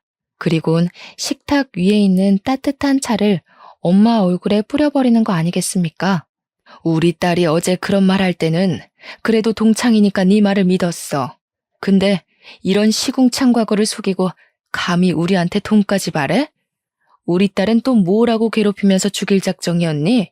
네 아들보다 나이 많다고 종살이 시킬 생각이었어? 화딱지 나서 못 참겠네. 너 내가 고소할 테니까 두고 봐. 알고 보니 오빠 재혼에 필요한 예식장과 신혼집에 들어갈 가전제품, 신혼집까지 전부 다 아가씨 집안에서 돈을 다 대준 거더라고요. 마치 올케 언니가 우리 집 올 때 우리 집에서 신혼살림 다 대준 것처럼 말이죠. 뭐 올케 언니는 분가를 한 게 아니니까 사실상 그렇게 뭘 많이 해줬다고도 못해요. 지금이야말로 뱉어낼 게 많아진 엄마가 큰일 난 셈이었습니다. 화가 난 아가씨 엄마는 자기가 들인 돈 다 뱉어내라고 소리를 빽 질렀고 당장 사기죄로 신고할 거라며 변호사를 찾으러 자리를 박차고 나갔습니다. 엄마가 나가는 친구를 잡으려고 급하게 따라붙었지만 자기 친구한테 귀싸대기만 맞았을 뿐이었어요. 아가씨 엄마가 돈이 더 많으니까 엄마가 정말 꼼짝도 못하더라고요. 엄마는 그 성질 못 참고 화살을 제게로 돌렸는데요. 엄마가 제 머리채를 잡는 순간 마침 경찰이 들이닥쳤어요. 사실 제가 경찰에 미리 신고를 하고 이곳을 찾아왔거든요. 잘 됐다고 아가씨 엄마도 나가다가 경찰을 마주친 건지 다시 돌아와서는 당장 이것들 다 잡아가라면서 사기꾼들이라고 삿대질을 했어요. 엄마랑 오빠는 찍소리도 못하고 그대로 연행이 되었습니다. 아가씨 엄마는 결혼 준비를 위해 낭비한 금액인 1억을 손해배상 청구했어요. 엄마랑 오빠는 징역까진 안 받고 거액의 위자료를 덤터기 맞는 걸로 판결이 내려졌습니다. 이미 그것만으로 건물이든 집이든 하나는 내놓아야 되는 상황이라서 엄마가 굉장히 화났을 겁니다. 그래서 그런가 우리 집을 찾아와서 대문을 발로 차고 난리더라고요. 문 열기는 싫고 인터폰 켜고서 꺼지라고 한마디 해줬더니 엄마가 초인종에 대고 쌍욕을 하는 거 아니겠어요? 내가 너를 낳는 게 아니었는데 진짜 너는 집안의 수치다. 어떻게 한 번도 엄마 인생에 쓸모가 있던 적이 없냐? 니년 때문에 지금 얼마를 손해봤는지 알아? 거지 같은 사돈댁 챙기면서 멋대로 살 거면 영영 나타나질 말던가. 왜 우리 앞길을 망쳐? 고작 이런 걸로 망했다고 횡포 부리면 안 되지. 사돈어른이 양육비 청구도 했어. 이번만 돈 나가는 게 아니라 지금부터 한 20년은 보내줘야 할 거야. 엄마가 건물주라서 양육비 액수도 크게 잡히더라. 어? 뭔 개소리야. 양육비가 뭔지 모르니? 네 오빠랑 죽은 년 사이에 아무것도 없었는데 무슨 수로 양육비를 청구해? 아, 뭐 그새 애라도 하나 입양했나 보지? 그런데 어쩌니? 혼인신고 처리 안 돼 있어서 그 애는 우리 아들이랑 상관이 없는데. 이렇게 멍청한 것도 엄마라고. 고지 곧대로 당하고 산 게 억울하네. 오빠한테 사실 딸 있었어. 올케 언니가 그 집안에서 애 키우면 피 말라 죽을까봐 숨겨두고 있었거든. 조만간 유전자 검사 결과 우편으로 갈 테니까 따질 거면 꼭 확인하고 따져. 아이 소식은 다소 당황스러웠는지 제 말이 끝나도 인터폰 안에서 아무 말도 안 들려왔어요. 거기다 대고 저는 한마디 더 해줬습니다. 딸도 있는데 또 오빠 재혼시키면 내가 평생 따라다니면서 네 아들 혼사길 다 망쳐놓을 거라고 경고를 날렸죠. 저는 그걸 마지막으로 엄마랑 오빠와 대면한 적이 없습니다. 변호사에게서 소식만 전해 듣길 엄마는 위자료랑 소송 금액 그리고 벌금을 내기 위해서 자랑스럽게 떠벌리던 건물을 팔았다고 했어요. 그나마 살고 있는 집 하나는 지킨 것 같더라고요. 물론 그것도 어떻게 될진 모르죠. 양육비를 20년이나 줘야 하는데 과연 오빠 급여 하나 가지고 생활비에 양육비에 사치 쩌는 엄마 용돈에 감당이 될지 모르겠네요. 저는 20살 때부터 가족의 도움 없이 저 혼자 돈을 마련했기 때문에 그들이 망하든 말든 상관이 없었어요. 그들 인생 망쳐놨으니 이제는 그저 사랑스러운 조카를 보는 낙으로 지낼 뿐이었습니다. 조카는 하루가 달리 예쁜 모습을 자랑했는데요.